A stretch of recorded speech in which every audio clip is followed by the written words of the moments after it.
Hello everyone. So today's topic is respiration. तो सबसे पहले मुझे बताइए, देखिए रेस्पिरेशन होता क्या है। अभी हमने इससे पहले की सीरीज में क्या पढ़ा था, न्यूट्रिशन पढ़ा था। मतलब हमने पूरा प्रोसेस पढ़ा कि हमारे बॉडी में फूड कैसे जाता है, फूड कैसे डाइजेस्ट होता है। बट हमारा मेन पर्पस क्या था फूड खाने का? What was the main purpose to get food? Yes, it was of course energy. तो अब देखिए रेस्पिरेशन क्या है। Respiration is that process by which we obtain energy from food. और इस एनर्जी को बनाने के लिए फूड को जरूरत पड़ती है किसकी? ऑक्सीजन। तो आप ऑक्सीजन इनहेल करते है ना। तो देखिए आपको ऑक्सीजन की जरूरत क्यों है? क्योंकि जो भी आप खाना खा रहे हैं उससे एनर्जी कैसे बनेगी? ऑक्सीजन की वजह से बनेगी। तो this is the main process of respiration. अब रेस्पिरेशन को we can classify it into two categories. ठीक है, अब कैसे करेंगे हम दो कैटेगरीज में? देखिए, in all the organisms oxygen is not required for respiration. Okay, तो जहाँ पर ऑक्सीजन रिक्वायर्ड है, जैसे हम ह्यूमन बींग्स में ऑक्सीजन की हेल्प से ही फूड एनर्जी में कन्वर्ट होता है। जितने भी एनिमल्स हैं या जितने भी प्लांट्स हैं उन सब के अंदर फूड से एनर्जी जो बनती है वो with oxygen, with the help of oxygen बनती है। और इसलिए हम उसको कहते हैं एरोबिक रेस्पिरेशन। क्लियर? तो अब बात आती है कि फिर दूसरा टाइप क्या है? Obviously which does not need oxygen, means in the absence of oxygen जो रेस्पिरेशन हो उसको हम कहते हैं एनएरोबिक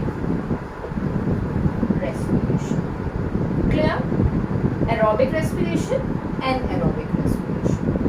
अब रिकॉल करेंगे जब हमने न्यूट्रिशन पढ़ा था तो हमारा जो फूड था वो अल्टीमेटली किसमें ब्रेक हुआ था?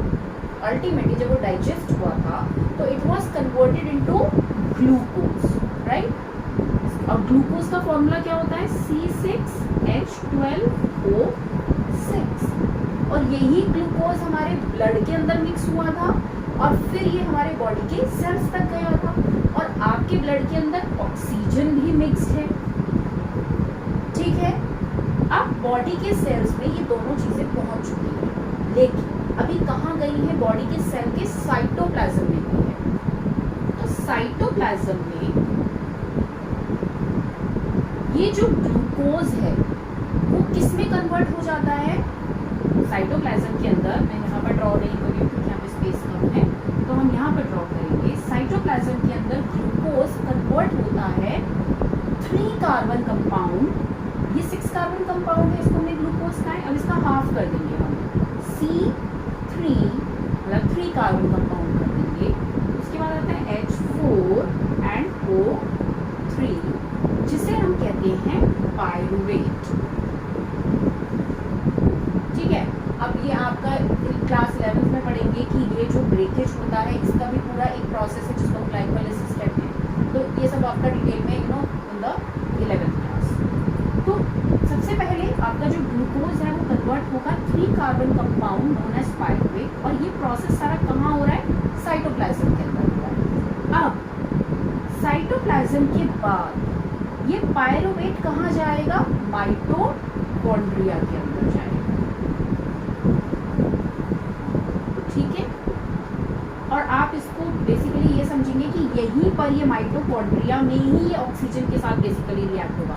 तो इसका मतलब यहाँ पर आपको शो करने की ज़रूरत नहीं है, यहाँ पे दूसरा प्रोसेस है जिसकी वजह से वो ब्रेक हुआ है पायरुवेट में। और यहाँ पर बेसिकली ये ऑक्सीजन से बाइंड करेगा। और आपको पता है 9th में आप पढ़कर आ चुके हो कि माइटोकॉन्ड्रिया के अंदर बहुत सारे डाइजेस्टिव एंजाइम्स होते हैं। तो वो क्या करते हैं? इस पायरुवेट को ब्रेक करते हैं CO2 H2O एंड एनर्जी। अब आपको पता है एनर्जी करेंसी क्या है हमारे सेल की? ATP, adenosine try phosphate. But the question is how many ATPs will be formed? 38 molecules. molecules of ATP will be formed here. तो ये था पूरा का पूरा हमारा एरोबिक रेस्पिरेशन। अब बात आती है एनारोबिक रेस्पिरेशन। ये होता कौन से ऑर्गेनिजम्स में है? जनरली जितने भी हमारे माइक्रोब्स हैं, जैसे बैक्टीरियाज हो गए, फंजाई हो गए, है ना, इनके अंदर जो रेस्पिरेशन होता है वो होता है, ईस्ट वगैरह हो गए, है ना, इनके अंदर होता है एनारोबिक रेस्पिरेशन। अब एनारोबिक रेस्पिरेशन में क्या होता है? सेम वही चलेगा, यहाँ पर भी फूड तो उनका भी ग्लूकोज ही है। जैसे आपने पढ़ा हुआ है ना कि ब्रेड मोल्ड जो होता है, ब्रेड पे जब एक्ट करता है तो उसमें बेसिकली वो शुगर पे एक्ट करता है। तो शुगर का फॉर्मूला हमें पता ही है, C6H12O6 होता है। यहाँ पर अभी सेम चलेगा, सबसे पहले ये भी पायरुवेट में ही ब्रेक होगा और साइटोप्लाज्म में ही होगा। तो यहाँ पर मैं लिख देती हूँ पायरुवेट, ठीक है। पायरुवेट के बाद अब यहाँ पर डिफरेंस आएगा, क्योंकि अब यहाँ पर ऑक्सीजन नहीं है, -O2 मैंने डाला है। -O2 का मतलब है ऑक्सीजन नहीं है। तो अब यहाँ पर जब ऑक्सीजन नहीं है तो प्रोडक्ट वेरी करेगा। यहाँ पे CO2H2O बनाता है, लेकिन यहाँ पर CO2 के साथ एक जो और चीज बनती है वो बनता है ethanol, that means alcohol, C2H5OH।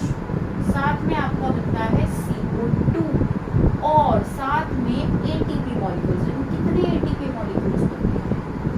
2 ATP molecules, very less amount of energy.